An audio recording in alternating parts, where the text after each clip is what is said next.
in the career that you've had, what's like the best experience that it's just like, oh my God, this was so much fun? Not the parties. I mean, I appreciate that. There's being able to travel. Now, I would say that that's one of the reasons why I've been able to stay in LA so long, because I actually, save for a party. I find it a pretty boring place. There's some really great innate culture that's here that I've discovered over the years. I love the beach. I love the terrain. I love the hiking. I love being able to be outside a lot. That's just who I am. I was a Boy Scout. Yeah. But I would have to say that one of the crowning experiences of my career, and kind of when you say, okay, this is why I do this, this is why I learned all this stuff, dumb minutia about how things get done, was when I produced it's a compilation CD called Changes Now. Changes Now was the official presidential music for the Obama administration. That's big. So in 2008, we had done a compilation album in Hidden Beach called, oh goodness, I should remember the name of it, but I don't. But it was really a great record where we had all these different artists who believed in the notion of change, do this compilation album, and we took, Steve McKeever was the executive producer and producer of the record, and we wove all these different parts of his speeches into these songs, so it was really cool.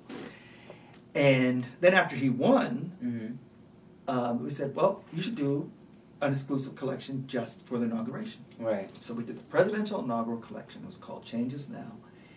And by the time they greenlit the project and said, okay, we want you to do it, we only had like maybe 5 weeks before the inauguration. And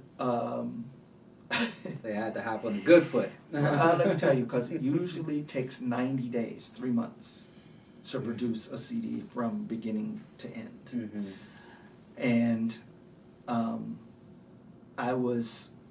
this was a really cool collection, because not only did it have the music and stuff like that, it also had a companion DVD of 5 of his major speeches from the campaign.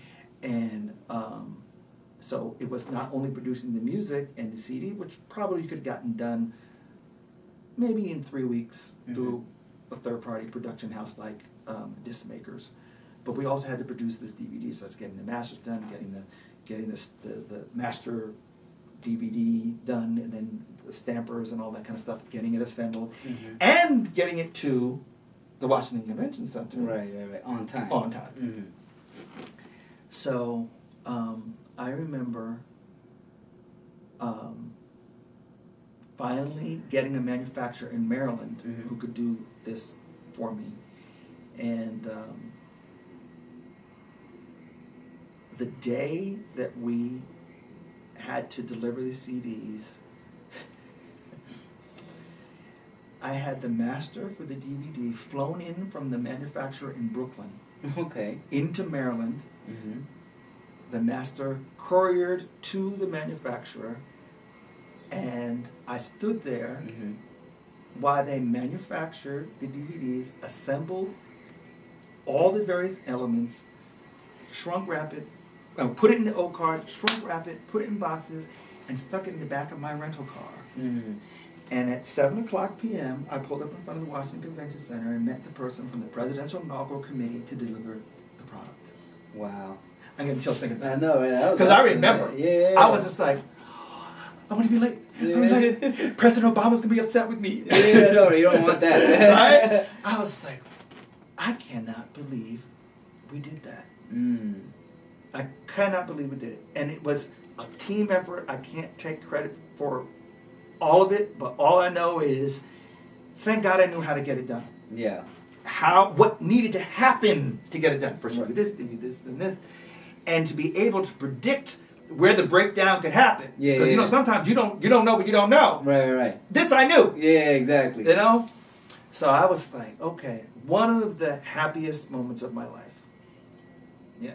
That's awesome, man. That's a compelling story, man. Like, that right there is motivating within itself. You know, having such a short window for this big opportunity and having to get your team on board and be on the same track that you're on, you know, as far as speed and, you know, and what do you call that word? Oh my God, the word when you're urgency. Urgency. Yeah. Having everybody on that same wave and executing according to plan, which is amazing, man. It was crazy. And I had one of my really good friends of me from who I had met out here, who was now living in the D.C. area, was with me, helped me load the CDs up in the back of the car and drive to the convention center and unload these CDs.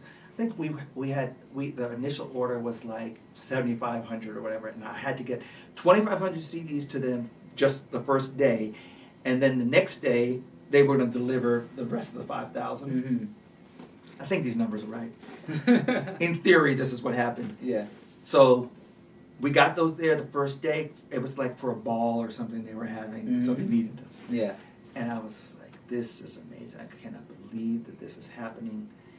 And it was just like, for me, you know, it just kind of goes back to why I do what it is that I do. Mm-hmm. You know, when in 1997, I was working at A&M Records, and Bad Boy was big on the East Coast. Mm-hmm. Death Row was big out here. Things were starting to bubble in Atlanta. Mm-hmm. And So Def and whatnot was happening down in Atlanta. And the company, this wonderful company that it was my favorite record company for years, was Alpert and Moss was A&M. So Herb Alpert, who you probably don't know, but amazing. I mean, he was great, a trumpet player.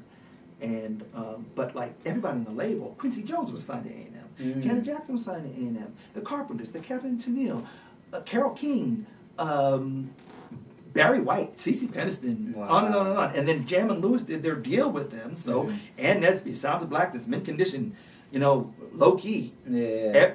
All I was just like, then when I got there, everybody was like, oh, I've been here 15 years, I've been here 10 years, I've been here 20 years, I've been here 25 years. I was like, I saw a sigh of relief. Yeah. Year later, they decided to make a left-hand turn into urban. Didn't have any experience, expertise, or nothing. They just did a whole bunch of deals with all the different people and crossed their fingers that it would work. And I was like, I don't want to be part of this.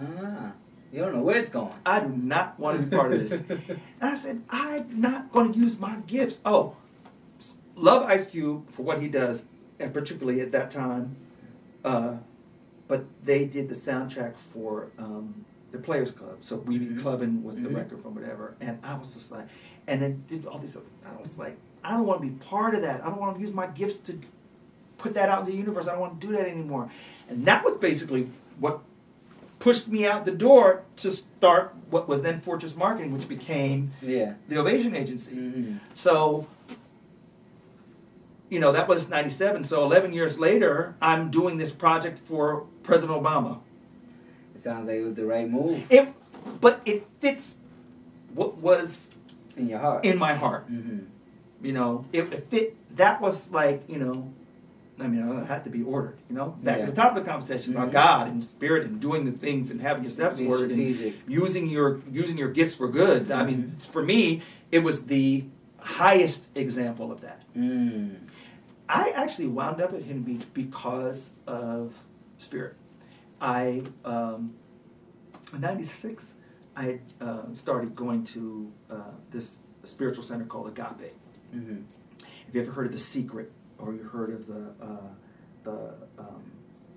Law of Attraction? You probably heard of this guy named Michael Beckwith. And so there's a congregation out here. It's called Agape, the Agape International Spiritual Center.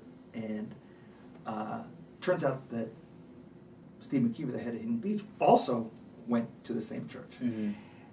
He was executive vice president of Motown, president of Mojazz, and I was doing marketing for some of the Mojazz artists and the Motown artists. And they had sold the company. Motown had been sold to Universal. Polygram had sold it. And so he left the company, and that's when he quietly started Hidden Beach. And one day I ran across him at this burger joint, not too far from the office. It was lunch. And he says, I've started this label. You got to, and I signed Brenda Russell. You have to come here. Now, Brenda Russell, amazing songwriter. And I remember when I went to college, I wore out her cassette. And I was like, okay, I want to come. So I came. And ironically, she was a member of Agape. Okay. So all of these spiritual themes were woven into the lyrics of her music. And I was just like, oh wow, we could do this, we could do this, we could do this. So after my meeting, I went home and started doing this, and after about a month, I was like, I need a check. So I tried to I need a check. Hold on. I'm working a little too hard. I ain't sleeping like 3 days. Yeah, I needed a check. So I tried to get Steve on the phone. He was busy because it was the 2-person shop at the time. So I just sent him an invoice. And he calls me a couple days later. He says, man, I'm going to pay you more than that. Don't give you the key for this. Hey guys, can we talk very quickly? Yeah, that's fine. Oh, thank you. So sorry, am I interrupting? I'm so sorry. We can come back another day. Okay, no problem. Thank you. I appreciate it. Carry on. So he says, I'm going to send you a check. He says, I said, okay. You'll edit this. Yeah. So I sent him an invoice. So he calls me a couple of days later and he says, I got your invoice. I'm going to pay you more than that. And I was just like, okay. Yeah. And that was the beginning. That was October of 99. So for the better part of the next 15 years, I was slugging it out in the trenches with Steve and Roger and Chris and whoever else. And Charles. Charles, who actually convinced Steve that he needed to start this label and brought Michael Jordan to the table to be one of the marquee investors and stuff like that. So it was a wonderful, wonderful experience. I would never trade it for anything. There's like with anything, there's glory, and of course there's the blood on the floor. That's what I wanted to get to. What was the worst experience you've had? Oh God! So the best experience was the Obama. What was the worst? Wow. What was the worst? You can name drop. It's fine. No, watching this. no. Trust me, it will be found. Whew. Okay, there are 2 things. One, I'm really going to tell. All right, I'm going to tell 2 stories. Okay. One just falls under the umbrella of being misunderstood. Okay. So when I first got to Mercury, I never thought of myself as some like a hot shot or anything like that. I was just somebody who saw things through different lens, and as a consequence of not kind of speaking the language, being an outsider, there were people in the company who resented me and tried to get rid of me, and it convinced my upline. Not my boss, but I guess would have been her boss, or maybe her boss's boss. That I need to get the decision maker. Clearly. So they wrote me up, and they were like, "Okay, you have to do this, this, this, this, and this." Now the main thing was because at that time, in particular, the rudimentary nuts and bolts of the music industry were always radio and retail. You had to be able to market through radio and retail, right? Yes, there was a time when radio playlists were looser, so getting records on the radio was easier, right?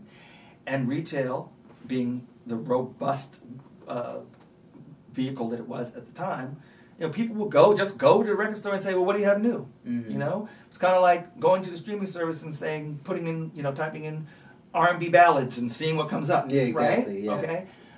So you had to know those environments, and I definitely understood that was true. But I also had these other ideas. So they put me on probation. They said that I had to go learn retail. I had to go radio. I had to go out with the artists. I had to do all this stuff. truthfully, all they were doing was giving me license to do the stuff that I wanted to do anyway. Exactly. So I was write me up some more. Right. So I was like, I was running around with Black Sheep and the Legion and Ultramagnetic and, all these, great rap groups. And remember, 10 years before that, I was in the park in Brooklyn, in the Bronx, and everything. So this is like, oh shit, this is right up my alley. This is what I wanted to do. Yeah. So Thanks, boss. Right, exactly. So it all worked out great. And for me, because I was excited, I would drive the band down to DC and we do shows at Dunbar High School and in the club and in the Bronx, and I was just it was Latin Quarters. It was just amazing. And so when I, gave my little report back, they were like, okay, well, you passed with flying colors. And my boss says to me, not my boss, probably, he says, I'm still watching you. And I'm like, okay. Well, unbeknownst to them, people had been watching me. And a month later, I was offered an offer that I couldn't refuse. And so I marched in there with my letter of resignation and promptly packed up my stuff and moved back out here to LA. It was so painful because to not be understood. It was so painful to not be understood, but it was also gratifying that once I started this new job, we would sit and I would talk with my new boss, and she said, one of the things I really like about you is that you don't do cookie cutter marketing. You approach each project and come up with a unique plan for its own merits. So many people are just checking the box. And I was like, thank you, I'm glad that you see that that's what it is I do. I didn't realize that was anything different. I just was doing what I thought was the right thing. Right. Right? There's another story about disappointment that it's probably, it doesn't linger with me anymore, but at the time, when I would realize what was going on, I was really amazed. But I had been told very early in my career, one of the reasons why I don't really have any pictures from my early part of my career is you got to be careful that the artist never thinks that you're a fan, right? So Why is that? Before you continue, why is that? Because if they think you're a fan, you want to be perceived as a professional. You don't want to be perceived as a fan, right? Because a fan is somebody who, and of course the meaning has shifted a little bit, And in a social media context, influencers and things of that nature, the notion of word of mouth marketing, your fans are very important to you, right? Especially their super fans, the ones who are going to be the influencers, the people who are going to be the early adopters, and spread the word. And campaign for you. And campaign on your behalf. Right? But it was the idea of maintaining a bit of distance and this notion of respect for your role and respect for their role as an artist, right? Gotcha. So if you're a fan, you're somebody who might even be able to be co-opted or taken advantage of or whatever. So you wanted to be perceived as a professional and not as a fan. You understand what I'm saying? No, I understand. It sounds like it's all in your actions. You know what I'm saying? You want to carry yourself. You want to get the job done that you were assigned there to do. But I think, you can still be a fan of the person. You don't have to be like a groupie or, just like worship them. No, you're still there to do a job, but you can still appreciate their craft because... Well, it's also like different. I have become like almost family friends with some of my artists from early in my career, but it's been over the course of time. But the main thing out of that was the notion that there needed to be this kind of barrier. Yeah, invisible, like a glass wall, if you would. And so early in my career, I didn't really have many pictures because one of my first marketing bosses was like, don't ask for pictures with your talent, except for like in the context of something official, like so if you're at a radio station. Oh, I'm so sorry. Yeah. Don't worry, we're almost done. Sorry about that. So if you're like an award show, if you're at a radio station, or if you're at some official thing, a plaque ceremony or something like that, it's one thing. But just like if you're like doing a promo tour and you're out on, you're going from radio station to radio station and you're having lunch, whatever, go, but let's take, they didn't even have selfies back then. It was like, oh, somebody take a picture. picture first. Right, you know? Just right, don't, right. Right, you know, advancing the film. Yeah, right? exactly. No, that was like verboten. So, fast forward, 15 years, and I'm working my ass off for this artist, and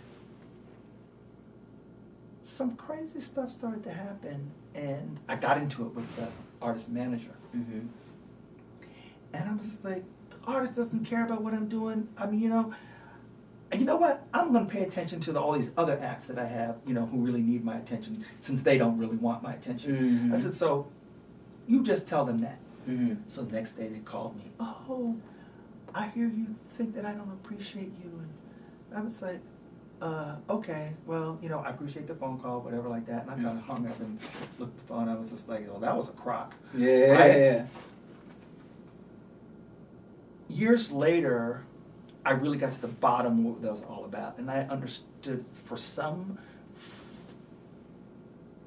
unbeknownst reason to me that never really can be explained by anybody, apparently one of the artists that I've worked with who's been the most successful didn't like me. Really? How did you come to find that out? Oh, it was told straight out. Oh, shit. They didn't tell me straight out, but the people around them told me. It was just like, yeah, she doesn't really like you. But did you guys continue to work? Eventually, no. Oh, okay. Yeah, eventually no. And I mean, I'm being kind of vague about it. And I don't know, maybe one day I'll write a book. But the key thing of that was, fortunately I'm a professional. Mm-hmm. And I'm doing what it is I'm doing because I want to do a good job. Right. Right? Mm-hmm. Goes back to, does it matter if you're getting a seat and if the audience knows? Right? To you it does. To me it does. Mm-hmm. But I'm going to do a good job. Yeah. So again and again and again, you put your foot forward. And when you discover that the person for whom you're like shedding blood, sweat, and tears doesn't like you. Yeah, I mean, it's kind of a blow.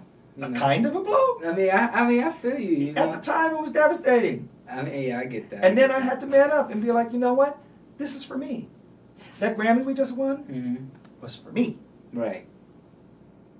Exactly. Maybe you needed that. You needed to feel that. God kind of put that situation in front of you to kind of toughen your skin for something in the future that might come.